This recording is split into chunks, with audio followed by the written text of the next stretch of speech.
apa ikhtiar kita untuk hidup lebih bermakna, Pak? A'udzu billahi minasy syaithanir rajim. Bismillahirrahmanirrahim. Alhamdulillahi rabbil alamin. Ar-Rahmanir Rahim. Maliki yaumiddin. Iyyaka na'budu wa iyyaka nasta'in. اهدنا الصراط المستقيم صراط الذين أنعمت عليهم غير المغضوب عليهم ولا الضالين.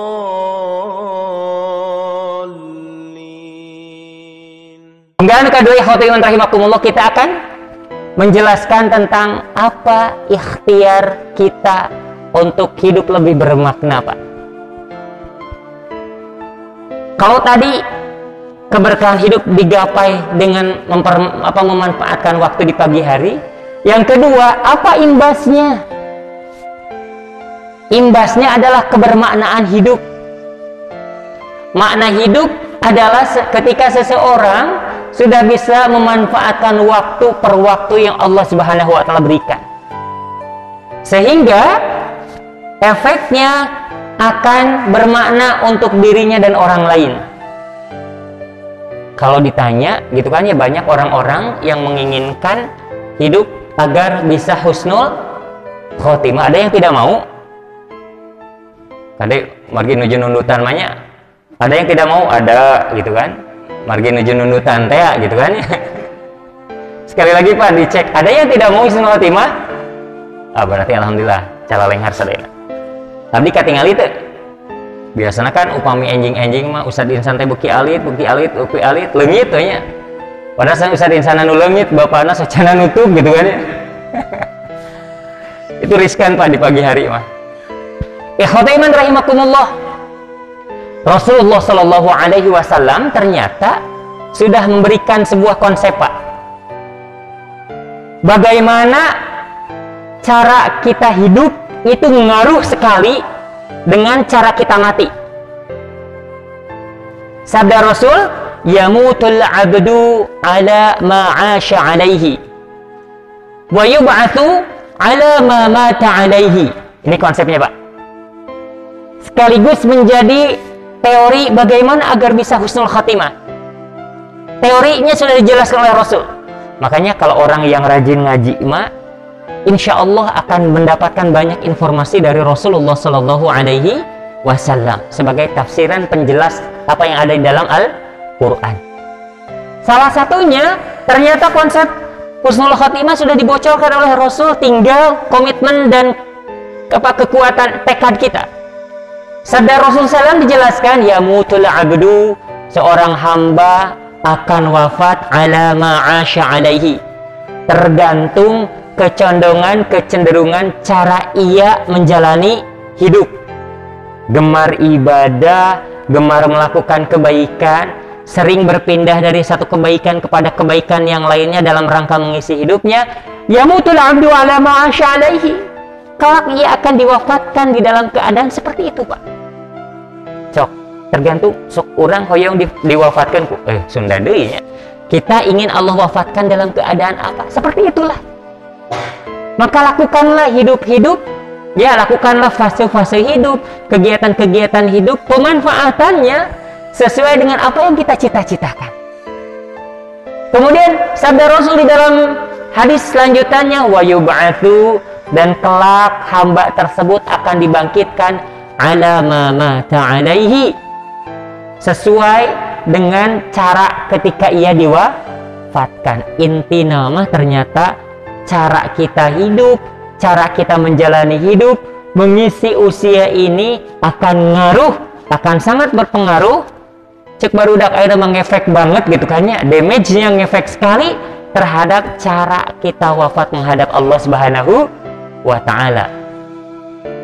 Buka Al-Quran surat Toha ayat 74 dan 75 ya. Surat Toha 7475 cek baru udah kayak namanya gitu kan ya. Toha 7475 silahkan Pak kalau yang ada Al-Quran virtualnya atau apps. Innahu may ya'ti rabbahu mujriman fa inna lahu jahannam la yamutu fiha wa la yahya. Toha itu surat ke-20 ayat ke-74 sampai ayat ke-75. Ulangi. Di awal kita menjelaskan tentang keberkahan hidup, salah satunya memperbaiki atau menggunakan, memaksimalkan kegiatan di pagi hari. Ya. Pagi hari itu subuh dan sebelum subuh seolah-olah sebagai sebuah ladang atau sawah yang subur.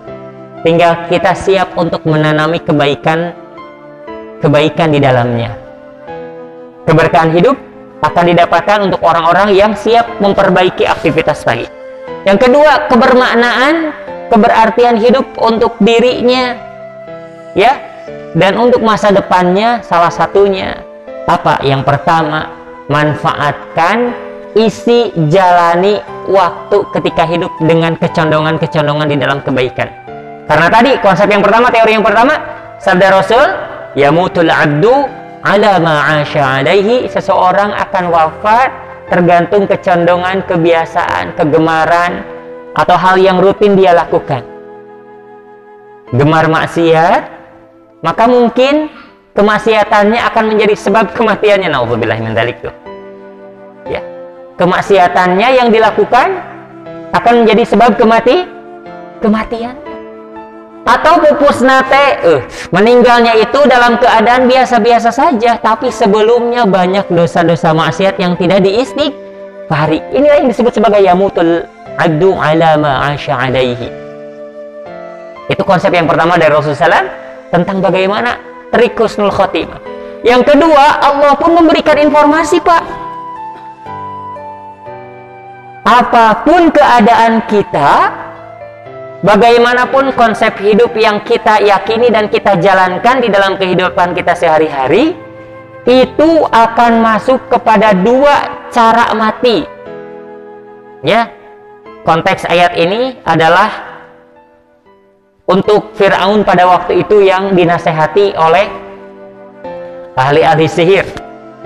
Pada waktu itu Allah Subhanahu wa taala memfirmankan, innahu, sesungguhnya may ya'ti rabbahu, ada orang yang mendatangi Robnya mujriman dalam keadaan banyak membawa dosa. Fa inna lahu jahannam, laras ada Pak Haji Pendi larasnya, fa inna lahu jahannam, maka sesungguhnya untuk orang tersebut adalah neraka jahannam, la yamutu fiha wa la yahya, dalam keadaan tidak mati atau di dalamnya dan tidak pula hidup. Jadi yang pertama, ada orang yang ketika menghadap Allah dalam keadaan berdosa atau maksiat adalah sebab kematiannya, atau bahkan sebab kematiannya bukan itu tetapi masih dalam keadaan membawa banyak dosa. Nauzubillah min dzalik, Pak.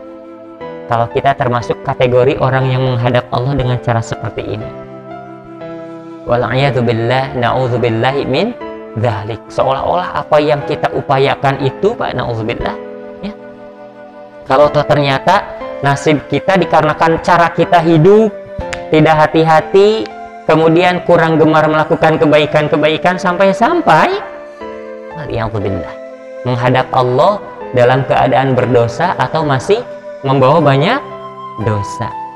Makanya tadi ditafsirkan atau dijelaskan oleh Nabi Muhammad SAW tadi, ya, seseorang itu akan wafat sesuai dengan kecondongan, kecenderungan dia menjalani kehidupan.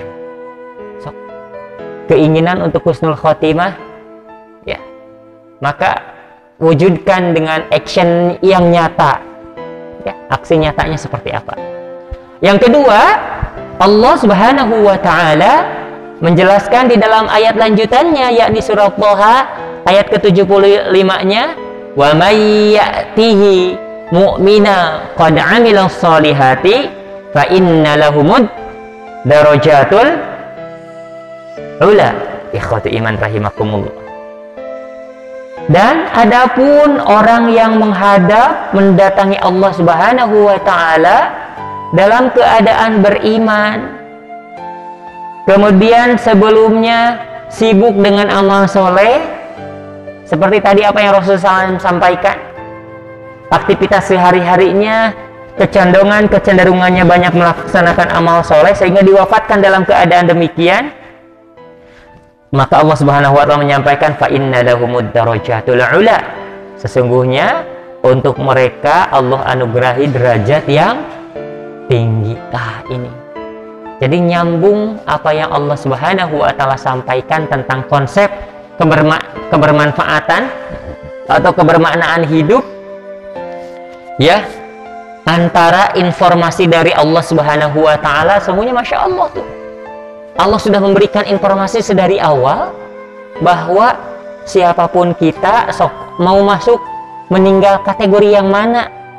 Pertama, datang kepada Allah dalam keadaan membawa banyak dosa, gitu kan ya. Yang kedua, datang kepada Allah Subhanahu wa taala dalam keadaan iman, dikarenakan sebelum-sebelumnya qad amilal salihati, sudah banyak melakukan amal soleh. Nah, ini ikhwatu iman rahimakumullah yang Rasulullah Shallallahu Alaihi Wasallam sampaikan di dalam hadisnya, yamutul abdu ala ma 'asha alaihi wa yub'atsu ala ma mata alaihi. Dulu pernah dibahas juga ya Pak ya, di dalam Al-Quran surat Al-An'am, ya, qad khasiral ladzina kadzdzabu bi liqa'illah hatta idza ja'atuhumus sa'atu baghtatan qalu ya hasratana 'ala ma farratna fiha wa hum yahmiluna awzarahum 'ala dhuhurihim ala sa'a ma silakan yang bisa boleh pulang Pak. Lanjutkan, ala sa'a ma yazirun, insyaallah. Jadi orang yang mendustakan atau tidak percaya bahwa dia akan bertemu dengan Allah, hidupnya akan ngasal ngawur, asal-asalan, tidak tertata. Imbasnya apa? Imbasnya dia akan melakukan banyak dosa. Kemudian nasibnya ketika dibangkitkan, Ibnu Katsir menjelaskan, orang yang banyak dosa itu ketika dibangkitkan di dalam kubur, dari dalam kuburnya sebelum ke padang mahsyar, itu akan dijemput oleh sesosok makhluk yang hitam dan bau, dan sosok tersebut minta digendong. Itu adalah perwujudan dari dosa.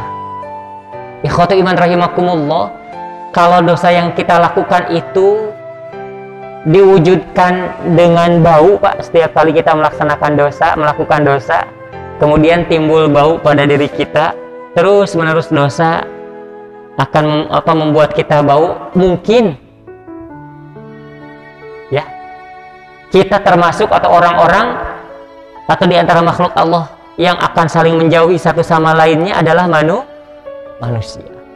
Atau kalaulah yang namanya dosa yang dilakukan itu, setiap melakukan dosa akan berbentuk atau berwujud titik noda pada tubuh kita, bisa kita bayangkan Pak. Ya Masya Allah, makanya luar biasa. Nah makanya Allah Subhanahu wa taala memberikan sebuah motivasi. Apa motivasinya? Lebih maknai hidup, lebih digunakan kehidupan tersebut sehingga kebermaknaannya itu berpengaruh. Karena tadi apa kata Rasulullah SAW?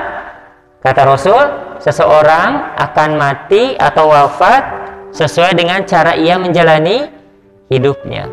Maka ketika ingin husnul khatimah, maka ikhwatu iman rahimakumullah, ya, husnul khatimah itu tidak hanya mesti meninggal dalam keadaan sesudah sholat. Boleh jadi kita meninggal dalam keadaan di atas tempat tidur, seperti halnya Rasulullah SAW meninggal di atas tempat tidurnya, tidak sedang di medan perang qital. Tapi ketika fase sebelum-sebelumnya, sahabat Abu Bakar As-Siddiq yang selama hidupnya, Masya Allah ikhwatu iman rahimakumullah, sangat sekali mengabdi kepada Rasulullah SAW. Bahkan bukan dirinya saja, hartanya pun ya hampir semuanya digunakan di jalan Allah. Ketika ditanya apa yang kamu sisakan untuk keluargamu, aku sisakan Allah dan Rasulku, katanya. Wafat, meninggal di atas tempat tidurnya. Jadi Husnul khotimah bukan berarti kedah dugi kaki, kedah nujuki, kedah dugi, tapi keadaan-keadaan sebelumnya. Ikhwatu iman rahimakumullah. Sahabat Khalid bin Walid, apa julukan Khalid bin Walid? Saifullah, betul. Namun harusnya ya pedangnya Allah. Saifullah dia sanes tukang gorengan ya banyak. Pedangnya Allah. Diceritakan di dalam hadis ya, di dalam kisah sirah, sampai-sampai banyak orang-orang para pembesar kafir yang sangat menentang Islam itu semuanya tumbang di ujung pedang dari Khalid bin Walid.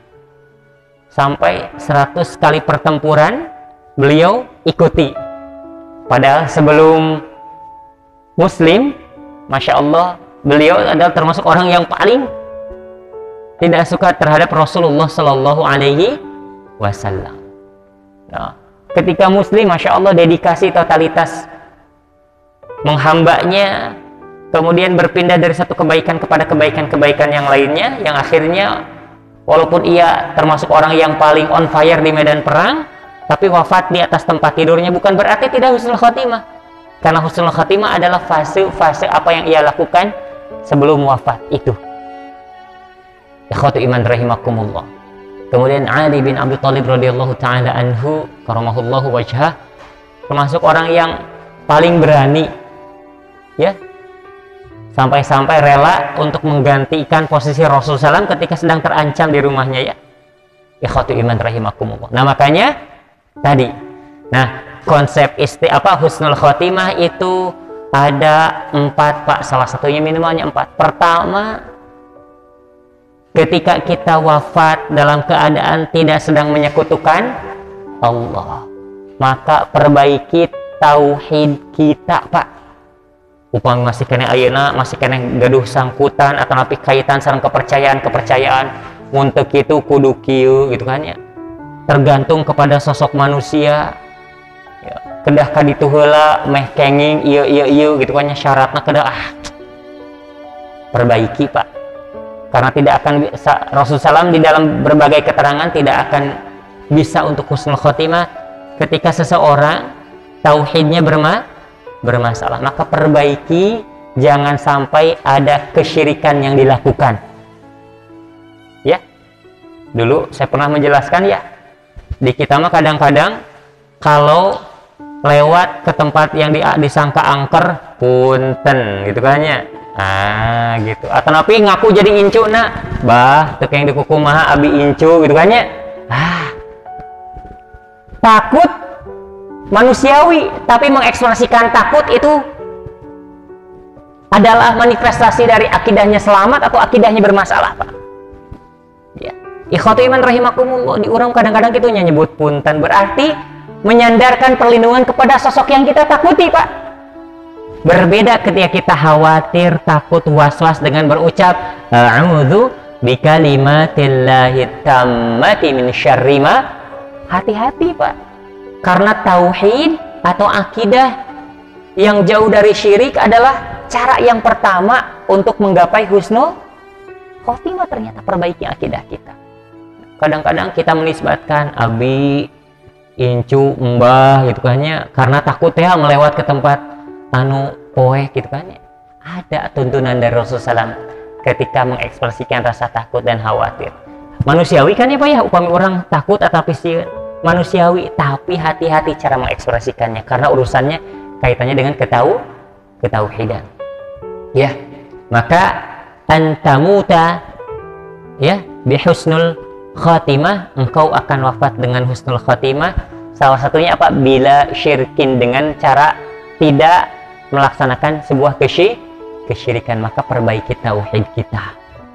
Kalau masih tergantung dengan orang lain, dengan apa syarat-syarat A, B, C, dan D gitu kan ya, atau kekhawatiran-kekhawatiran yang bergantung kepada spiritual yang naudzubillah min dzalik, cara-cara yang tidak salim, tidak selamat, maka wal'iyatubillah.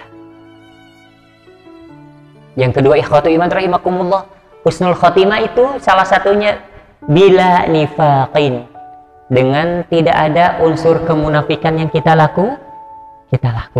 Bersihkan diri kita dari karakteristik kemunafikan Ikhwatu iman rahimakumullah. Yang ketiga, dengan cara memperbaiki ibadah kita, terus belajar agar apa yang kita lakukan sesuai dengan tuntunan Rasulullah sallallahu alaihi wasallam. Ikhwatu iman rahimah. Terus, makanya proses terus belajar, ya. Proses terus belajar adalah cara ninja kita, contohnya.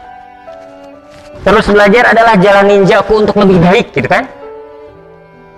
Ikhwatu iman rahimakumullah, terus belajar. Buka hati agar mudah di dalam melakukan kebaikan-kebaikan yang diajarkan. Ya.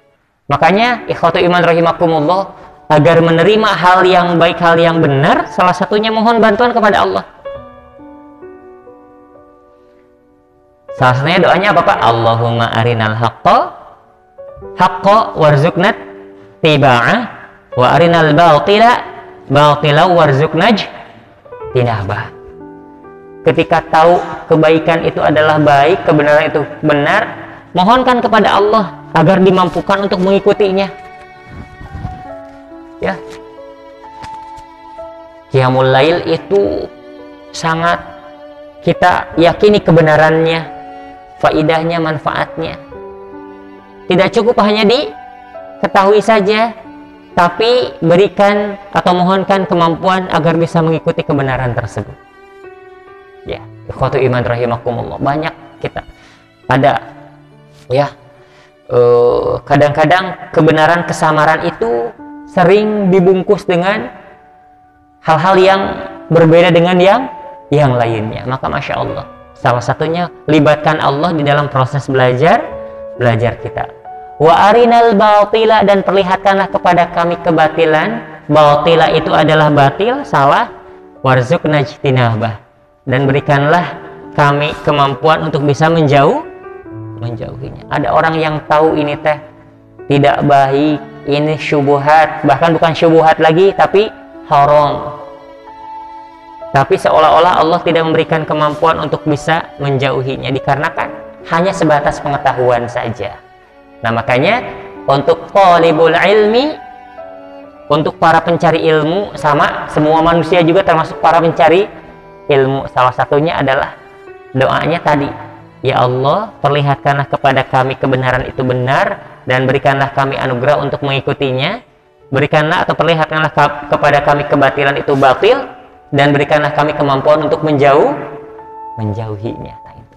Jadi agar terbuka kebenaran yang sesungguhnya, itu membersamai proses belajar kita untuk urusan apapun itu. Next, yang selanjutnya ikhwatu iman rahimakumullah, yang keempat, husnul khotimah itu harus dibarengi dengan proses membersihkan hati, Pak. Ya, membersihkan hati. Pertama, jangan sampai ada benci atau hasud terhadap orang lain, gitu kan ya? Itu naudzubillahi min dzalik, karena akan menjadi pembatal keimanan kita. Jadi jauhkan diri kita dari membenci orang lain. Kalau bulan lalu kita belajar apa? Mendoakan orang lain tanpa pengetahuannya, betul, tanpa diketahui. Atau disebut apa? Ad-doa ala dhahril ghaib. Alhamdulillah sadana ngawalar. Ad-doa, mendoakan orang lain ala dhahril ghaibi, ya, tanpa pengetahuannya. Itu termasuk ke dalam karakteristik hal yang baik, Pak.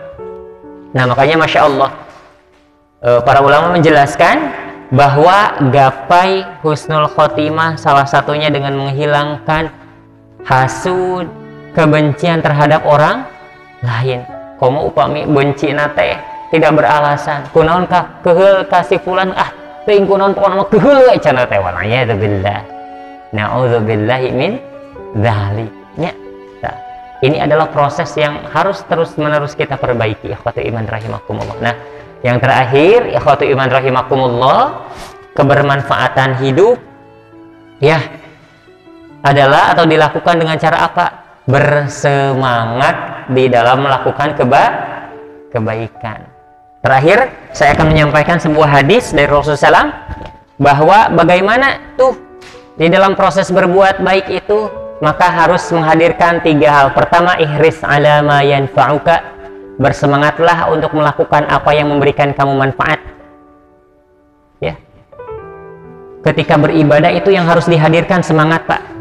Ya, hadirkan semangat ketika kita di dalam proses beribadah. Yang kedua, wasta'in billah, mohon pertolongan kepada Allah Subhanahu wa ta'ala, wala ta'jaz, dan jangan merasa lemah. Jadi 3 kunci tersebut di dalam proses beribadah, hadirkan semangat. Tekeng imah kabujeng wae ka masjid ka buru mah di imah ge bisa. Artinya tidak menghadirkan semangat. Di dalam urusan apapun itu, bekerja ibadah bukan, Pak? Ibadah. Hadirkan semangat. Ya, karena kata Rasulullah tadi apa? Ihris ala ma yanfa'uka. Hadirkan semangat terhadap atau ketika melakukan apa yang bisa memberikan kamu manfaat. Ini kunci dalam beramal. Kemudian yang kedua, wasta'in billah. Mohon pertolongan kepada Allah, mohon kekuatan, mohon keistiqomahan. Yang ketiga, wala ta'jaz. Jangan merasa lemah. Hartosna kedah teras-terasan. Nah, makanya salah satunya saling menguatkan satu sama lainnya ketika ada dalam lingkup berjamaah harus mengumpul sholat hungkulnya, tapi nalika kita sedang berkumpul, ya, sedang tidak menyendiri, satu sama lainnya saling memotivasi. Ikhwati iman rahimakumullah. Jadi itulah barangkali materi yang disampaikan dalam kesempatan kali ini. Semoga Allah Azza wa Jalla anugerahi kita kemampuan untuk bisa berpindah dari satu kebaikan kepada kebaikan yang lainnya, ya, untuk bisa bersemangat serta beristiqomah di dalam melaksanakan kebaikan tersebut. Kemudian mudah-mudahan Allah memudahkan ikhtiar kita untuk terus belajar, memperbaiki diri, lidafa'il jahli, untuk menghilangkan kebodohan pada diri kita. Dan yang terakhir, semoga Allah Subhanahu wa Ta'ala berkenan menjadikan kebaikan dan ibadah yang kita lakukan itu diterima menjadi amalan solihan mutaqabbala, amal soleh yang diterima oleh Allah Subhanahu wa ta'ala. Rabbana zalamna anfusana wa illam taghfir lana wa tarhamna lanakunanna minal khasirin.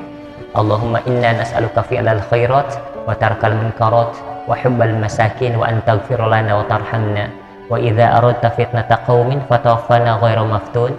Nas'aluka hubbaka wa hubba man yuhibbuka wa hubba ila amalin yuqarribuna ila hubbika. Rabbana ihdinas siratal mustaqim. Rabbana atina fid dunya hasanah wa fil akhirati hasanah wa qina adzabannar. Wa akhiru da'wana alhamdulillahi rabbil alamin. Assalamualaikum warahmatullahi wabarakatuh.